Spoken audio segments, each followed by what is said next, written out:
Hi guys, welcome back or welcome to this channel, Books and Catherine. My name is Catherine, and on this channel I talk about books and my daily life, and I also have a language and travel channel that I'm gonna link down below. And yes, today I don't have a book video. As you can tell from the title, I am doing a low buy year in 2025, and in today's video I just wanted to talk to you about my reasons and my rules. Low buy, no spend.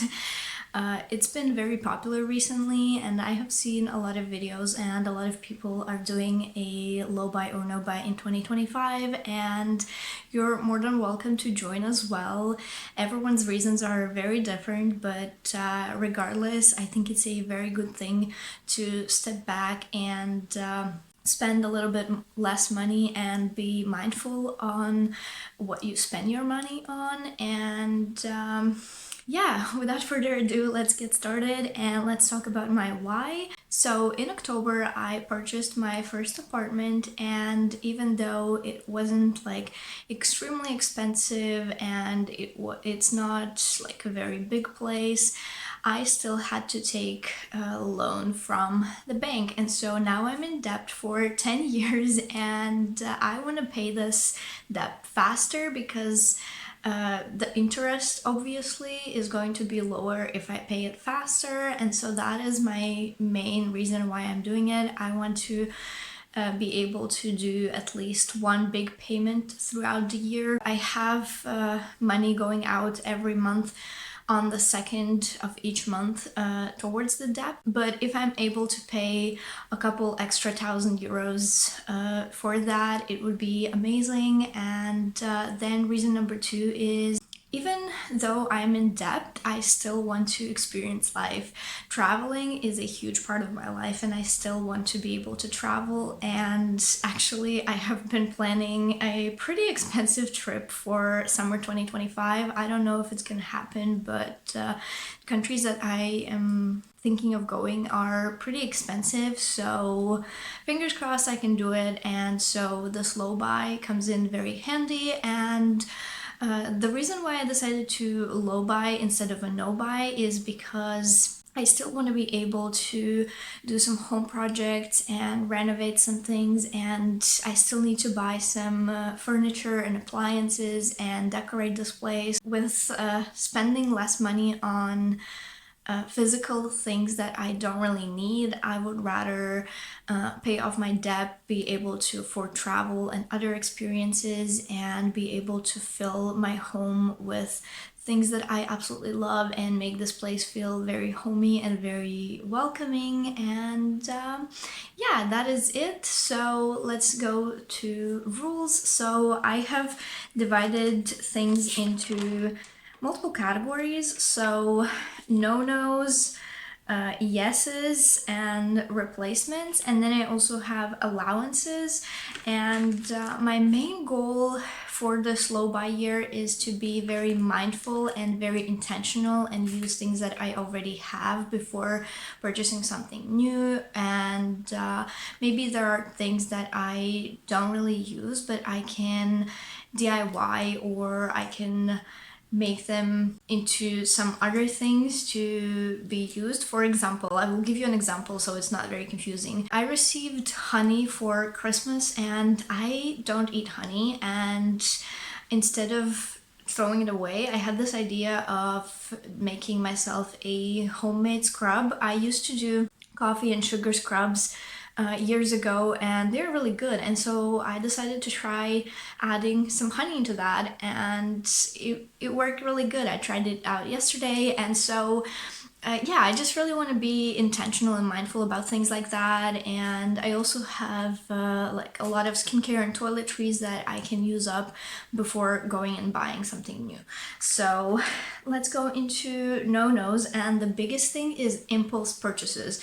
So I am not very impulsive, and over the years I have taught myself to stop and think if I actually really need this thing. But sometimes, especially in clothing stores and stores like IKEA, I just lose my mind and I just want to buy everything, especially if it's really cute. And so what I'm gonna do in 2025 is if I really want to buy something, I will put it on my waiting list on my phone, and then in about a month or two I will come back, and if I still want that thing, I will go back and buy it. And sometimes you cannot buy the exact same thing that you have been wanting, and sometimes you do need to buy things on the spot, for example in thrift shops, because the next time you come it might be gone. But more often than not, you can purchase similar things in other stores, or in the same store they might have something similar to the thing that you originally wanted. And a really great example of this is my iPad. So I was really thinking about getting an iPad, and I was considering it for about a year before I actually ended up purchasing it, because I didn't know if I actually needed it and wanted it. And then a year later I ended up purchasing it, and I absolutely love it. I use it more than my laptop. Let's go through other things. So clothes, especially home clothes and workout clothes, I have more than enough. Cups and mugs, I have more than enough. Kitchen storage containers, I mean those plasticky ones. And I also have a lot of jars. Stickers, language textbooks, online courses, subscriptions, candles. If I run out of candles, I can go to my mom's house. She has a lot. Trendy home decor. I am allowed to buy home decor that I really like and that I really think about. And I am not allowed to buy decor just because it's cute and everyone else is buying it. So yeah. Gift bags, I have a lot. Nail appointments, because they are very expensive. Perfume, I currently have 2 perfumes that I really like. Extra food, so I need to be mindful and intentional about using up food that I have.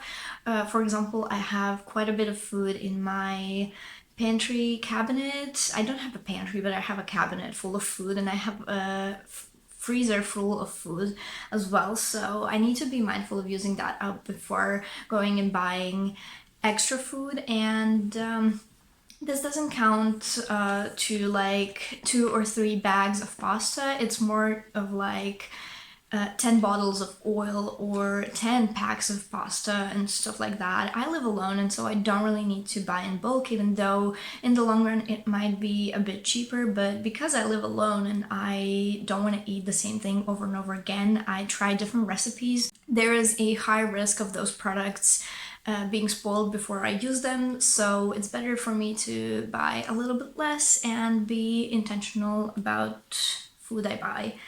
Takeaway and food delivery, this doesn't include when I'm traveling and I'm like really exhausted or I'm just lazy. But at home I generally don't do takeaways or food deliveries anyway. So sports food, I have a big jar of protein that I need to use up. Tote bags and grocery bags, travel gadgets, bookmarks, jewelry, crafts. The next thing is sweets. So I am not allowed to buy myself sweets at home, and I'm allowed to buy myself sweets when I'm traveling if it's some traditional sweet or something. I am allowed to try things, but I generally don't want to bring sweets into my house. They end up at my home anyway. My aunt and my mom and other people give me sweets, so yeah. And fizzy drinks, again, unless I'm like traveling and I really want something, I don't buy fizzy drinks at home. But I've noticed when I was in Australia and India, I drank so many fizzy drinks because it was really hot and I was just trying to survive this heat. But fizzy drinks are not good for you. So now let's talk about things I'm only allowed to buy as replacements. So cleaning supplies, makeup, skincare and toiletries, stationery, broken things. For example, I'm about to purchase a new phone because my old phone died beyond repair in November, and I've been using my mom's old phone, and it's just not very good. It's like a 5 or 6 year old phone, and it's just quite slow. So I am gonna purchase my own phone in January. So yeah, I'm allowed to replace broken things. And tea. So I currently have about 5 different teas at home, and I've only been living alone for 2 months, and I already have 5 different jars of tea, and I'm allowed to buy replacements, but I made this rule that I'm only gonna buy my next tea when I finish up 3 of those 5 teas that I currently have. So now let's talk about things that I am allowed to buy. So obviously paying mortgage, groceries, bills, pay for transport because I don't have a car, but sometimes I am going somewhere with someone and I just give them some money for fuel, or I use bus or train. And even though I have limited travel by bus in my hometown to bare minimum, sometimes it's needed when like weather is absolute trash and you can't really walk 4 kilometers in pouring rain, right? So you would take the bus. Yeah, then I'm allowed to travel, I am allowed to buy gifts, I am allowed to go on massage because I have some pretty bad back pain and shoulder pain, and so I'm allowed to go on massage. Books, but being mindful about what books I really want to buy. I'm allowed to do home projects, I'm allowed to buy souvenirs, but also not go crazy about it. I'm allowed to pay for experiences, medical needs, and health insurance. So next year I really need to focus on my health because I have been neglecting it for the past couple of years, especially since I was in New Zealand and I didn't go to any doctors there, and now coming home I have quite a bit of health problems. And then I'm also able to purchase things with gift cards and gift money, even if those things are in a no-no category. For example, I received a gift card from a bookshop, and yeah, obviously I'm gonna use it up because it's only valid for 6 months, and so obviously I'm gonna use it up. So now let's talk about allowances. So I am going to allow myself to buy a few things, even though I could survive without them, but I don't want to go crazy during this challenge, so I'm allowing myself to buy 5 clothing pieces, and if it's a set of 2 or 3 pieces, that's counting as 1. 3 skincare / toiletry experimental products. So sometimes I like to buy things that I have never used before and trying something new. So I'm allowed to buy 3 skincare, toiletry, or makeup products. Eating out when it's special occasions or I'm traveling and can't go for myself. Coffee out with friends on special occasions as well. 2 plants. I don't think I bought any plants this year, but again, I moved out at the end of the year, so I want to make this place cozy and homey, and I absolutely love plants, so I'm allowed to buy 2 plants. 1 pair of shoes. I'm also allowed to purchase shoes as replacements, but this is like 1 extra pair of shoes. 1 bag. So again, I'm allowed to buy replacements of bags if needed, but yeah, 1 extra bag. And then I'm also allowed to buy 3 puzzles. So there is this website that I buy books at that has pretty cheap puzzles, but I'm only allowed to start buying puzzles when I'm done with the 2 puzzles that I currently have that I haven't made yet. So it's gonna be some time, but yeah, I'm allowed to buy 3 puzzles. So I have also made some lists in this notebook. So with cleaning supplies that I buy, stationery that I buy, skincare, makeup, toiletries that I buy, home appliances, furniture, broken replacements, souvenirs, miscellaneous. And then I also have, I'm gonna write down any medical expenses. So I have a health insurance from work, but it doesn't always work at all of the doctors. So I will be just writing down any medicine that I buy and any appointments that I pay for, and massage is going into this as well. And then clothes, and then gift card. I also gonna track hand-me-downs and things that people give me.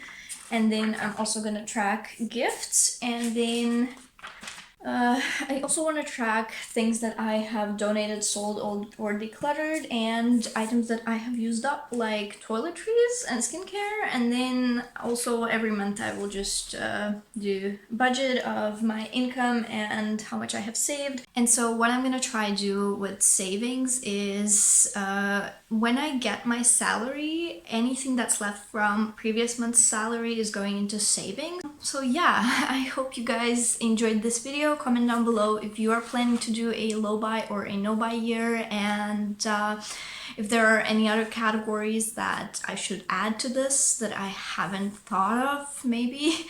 Definitely leave your suggestions below, and don't forget to like and subscribe to this channel, and I will see you very soon. Bye!